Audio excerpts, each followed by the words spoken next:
যোগী তত্ত্বাবধানে ডিজিটাল মহাকুম্ভ বাস্তব হচ্ছে মোদীর স্বপ্নের প্রয়াগরাজে। গঙ্গা, যমুনা এবং সরস্বতীর সঙ্গম স্থলে 40 কোটি পুণ্যার্থীর জন্য গড়ে তোলা হচ্ছে এক অস্থায়ী নগরী।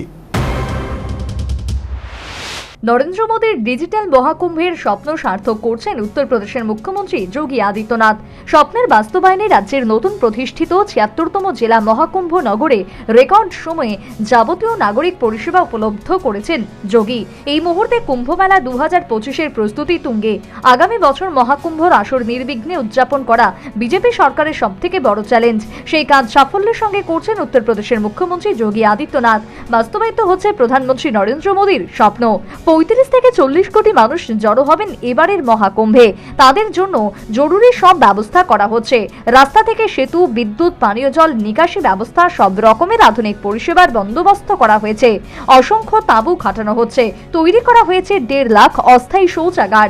বিদ্যুৎ সরবরাহে পোতা হয়েছে ৬৮,০০০ বিদ্যুতের খুঁটি। খাওয়া দাওয়ারের জন্য থাকছে কমিউনিটি কিচেন, যেখানে একসঙ্গে ৫০,০০০ লোক খেতে পারবেন। মুখ্যমন্ত্রীর নজরদারিতে এবারের মেলায় বাড়ছে স্টলের সংখ্যাও।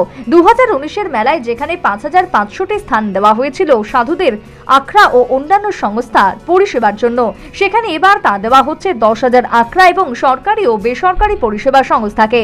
প্রয়াগরাজে গঙ্গা, যমুনা ও সরস্বতীর সঙ্গম স্থলে ৪০ কোটি পুণ্যার্থীর জন্য গড়ে তোলা হচ্ছে এক অস্থায়ী নগরী।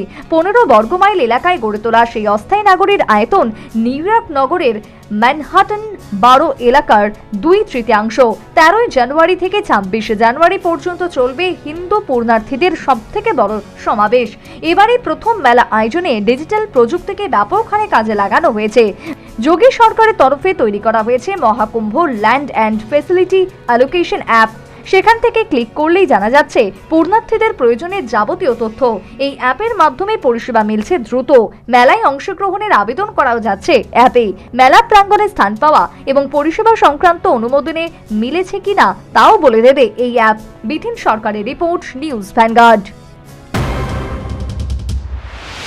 সিজা ইনস্টিটিউট অফ কিডনি সায়েন্সেস কিডনির জটিল রোগের চিকিৎসার জন্য এক উৎকৃষ্ট প্রতিষ্ঠান, যেখানে উত্তর পূর্ব ভারতের প্রথম এবিও অসামঞ্জস্য কিডনি প্রতিস্থাপন এবং মৃত ব্যক্তির কিডনি প্রতিস্থাপন করা হয়। এখানে ১১৫টিরও বেশি কিডনি প্রতিস্থাপন এবং উত্তর পূর্ব ভারতের সবচেয়ে বেশি হিমোডায়ালিসিস করা হয়েছে এবং এই সংখ্যা দিন দিন বাড়ছে। সিজা institute of kidney sciences Tripura সরকার সহ অরুণাচল প্রদেশ, মেঘালয়, মিজোরাম, মণিপুর এবং নাগাল্যান্ড সরকার দ্বারা স্বীকৃতি প্রাপ্ত।